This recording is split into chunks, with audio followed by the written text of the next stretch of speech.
What's up, everybody? It's your boy Legacy, come back with another ghost commentary here today for you guys. And before I get into it, before I get into the topic of CluTch, this is the second part to the video that I just put out. Best of 3 Search and Destroy GB that we had to play a man down, so we're doing a 3-4. Definitely not going to ruin it for you guys on what happens at the end, but keep watching while you listen to my sexy voice, and let's get into it. CluTch. Obviously, if you guys haven't heard, saw, on social media of any kind, Twitter, Facebook, Reddit, MySpace. No, I'm just kidding. Nobody uses MySpace anymore. If you do, wow. I really have to applaud you. But anyway, MySpace is done and over with. Old. Miss pimping out my profile and putting my own music. But anyway, not going to talk about MySpace. CluTch. Complexity is CluTch. Congratulations to Cole. I am not a big fan of their team, but they are considered the best team in the world, and they proved that at CluTch, so congratulations to them. Really happy that I saw Optic perform the way they did, 3-0 in TK, and beating SB, and pretty much almost beating Complexity, but they choked.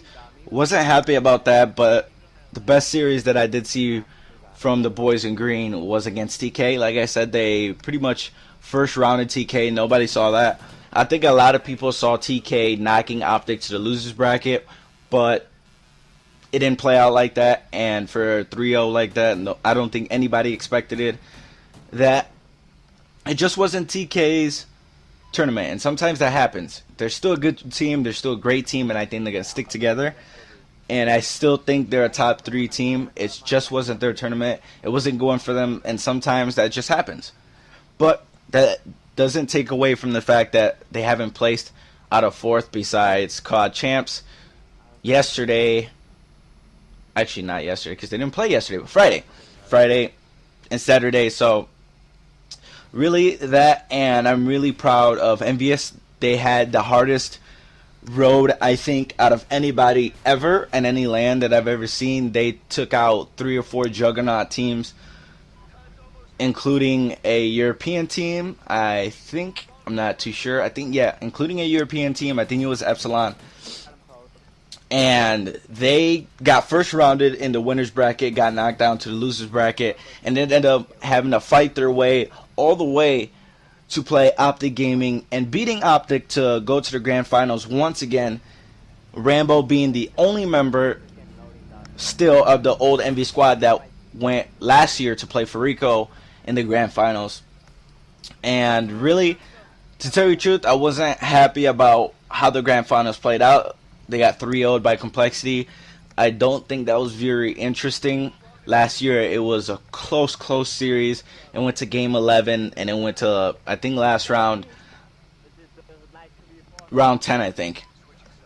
And obviously, Farico took it, but it was an amazing series. And just this CluTch, you know, getting 3-0'd, it didn't seem they put up, you know, for their fairy tale path and for their fairy tale story, how they went through some of the toughest teams and still went to the grand finals after getting first round in the winners bracket. You know, to go out like that wasn't cool.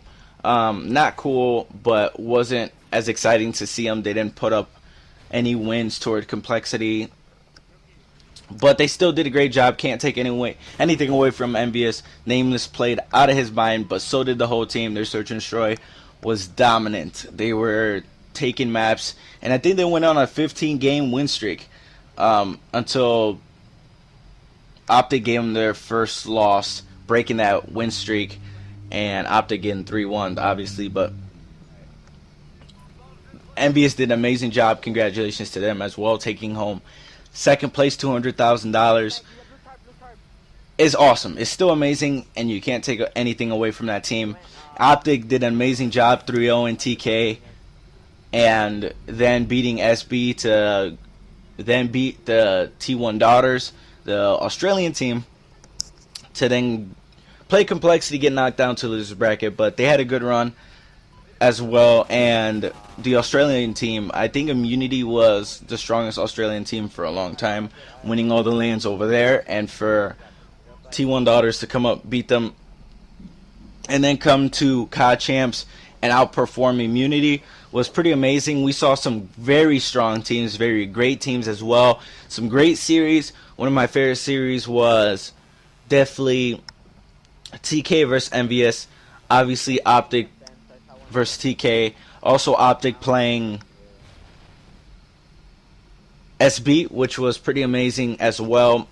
I did enjoy the round 11 that they went to on Search and Destroy second game against Complexity.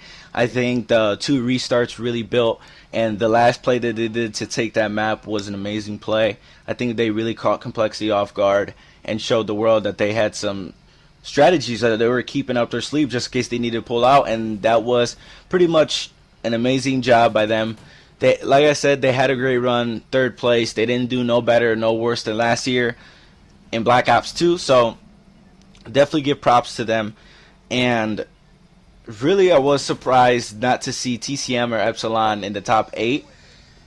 It was pretty amazing, like I said, because they were really strong teams, and I know Epsilon defeated Optic Gaming before the winners bracket to come out 1st place in pool play. So, you know, that was very surprising that none of them actually showed up, and an Australian team actually placed top in the top 8. So that, you know, that was pretty interesting. But another thing I really want to talk about is we're all waiting for it. What is there going to be another roster mania? You know, COD Champs is over. That's the biggest tournament of the year. It has been 3 years ever since MW3. Well, 2 years because MW3 only had like one huge tournament, but we're gonna see I'm thinking that we're gonna see a lot of roster changes, and for the fact that now that COD Champs is over, teams are gonna want to work to perfect their team to beat Complexity, because Complexity is still at the top. Even though SB beat them in the U.S. Championship, they won COD Champs, and they're still considered the top team in Call of Duty right now. So a lot of teams are going to make roster changes to get it right. And to tell you the truth, I'm going to give you my opinions on the teams that will change rosters. We saw Curse LV change rosters that let go of Killa. I think we're also going to see SB might change roster for the fact that they're still a new team. And a lot of times they got into many arguments which affected their gameplay, but when they acted as a team and they didn't argue, that's when they won, and that's when they beat Complexity and 3-0'd FaZe in the U.S. Championships. But I think we might see some changes, and some really strong changes. I think we might even see a change from Optic Gaming.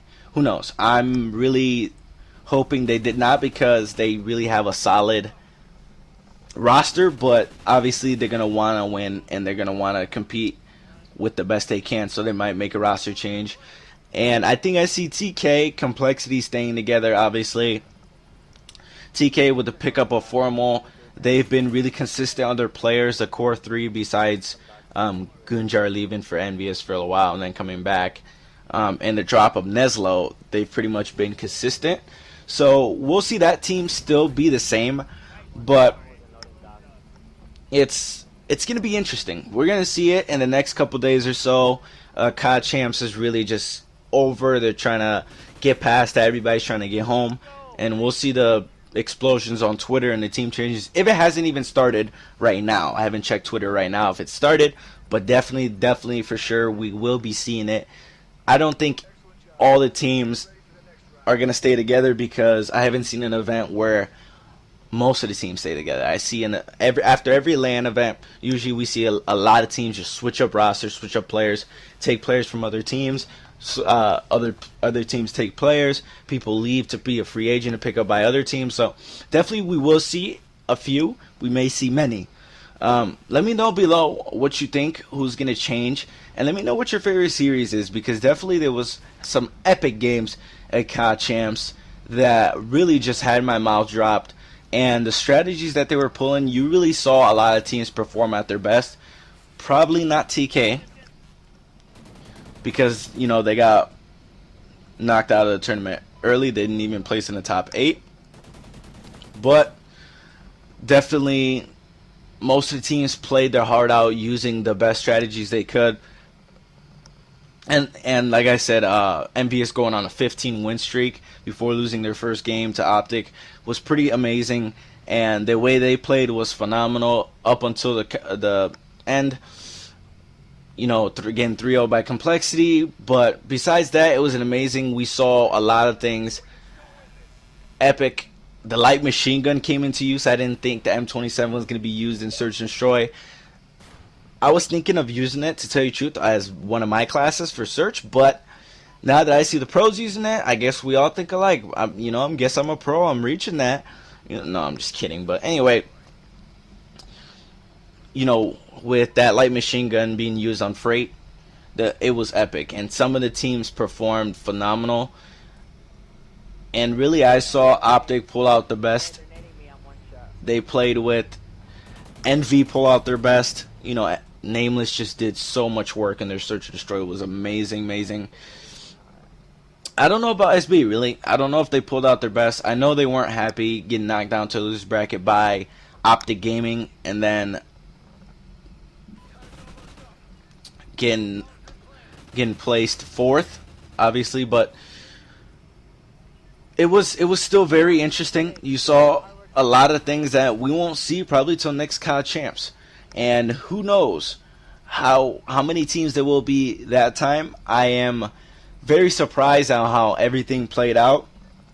I think, to tell you the truth, a lot of the teams around the world weren't as global. There weren't as many global teams as we would have wanted. Like in Black Ops 2, there was a couple teams from Spain. There was one team from Spain there. There was a couple teams. There's Killerfish. I didn't even see if Killerfish went. I didn't see them play. They probably did. They're a German team. I know that for sure. And definitely we saw a lot more American teams, and we saw 2 UK teams, 2 Australian teams, which was amazing, 1 African team. But it was a smaller tournament compared to what was last year. I think there were more teams there, and that's why there were more global teams. They had regionals for this COD Champs where you had to qualify. If you didn't qualify, guess what? You're not going to COD Champs. But definitely, it was amazing. Complexity, even though I don't support their team, they are a very strong team. Their stats are really good, and when their back's against the wall, they'll play out of their mind to keep alive in the game, like what happened in Optic versus Complexity when Complexity almost got 3-1. They came back in that second half of sovereign domination to pretty much take it to Search and Destroy and 6-0 Optic, which was not my favorite thing I've seen, because Optic plays way better, in my opinion, plays way better Search than Complexity. Complexity is really dominant in domination and blitz, but for some reason they were able to 6-0 a strong Search and Destroy team, and then beat Envy in the grand finals in Search and Destroy, when Envious is definitely better than Optic in Search and Destroy. And Optic defeated Complexity in that second game in the series they played against each other in the winners bracket. And for Envy to go out like that, Complexity was just going to bring it their all and bring what they needed to win it, and they won it, and they deserve it. They're a strong team. I hope they stick together, but I definitely hope to see a new winner next year. I'm hoping for my boys in green. No, I'm kidding, but definitely you hope for your best team. But really, I think one of the best series that I think had me on my toes was Complexity, like I said, versus Optic. I think that was amazing. That Search and Destroy was incredible. SB versus Optic was an amazing one too. And just because it went back and forth, and SB did really dominant in their respawn games. But anyway, you guys, sorry, I'm just kind of sick here, so it was a little scattered today. But everybody, before I let you go, we did end up losing 6-4. I wanted to put it up because our team played out of our minds. We tried the best we can, and it was a good gameplay. And definitely a record game that I will keep because we almost beat them. But not only that, I was down about the loss. And, I'm talking to T and Rookie, and we're talking about it, and we're feeling down. And one thing that really just brings a smile to my face is that I receive a message. I'm here, talking with the team and everything. I'm feeling down, and I get a message. So I open it, and this is what they told me. Bro, you guys effed us up, no lie. I was really amazed because in reality, like I said, they were going to beat us and knock us out in the second map, and we ended up taking the third map, 3v4, and it was amazing. So everybody, this has been your boy Legacy. Like, share, subscribe. Like always, peace out.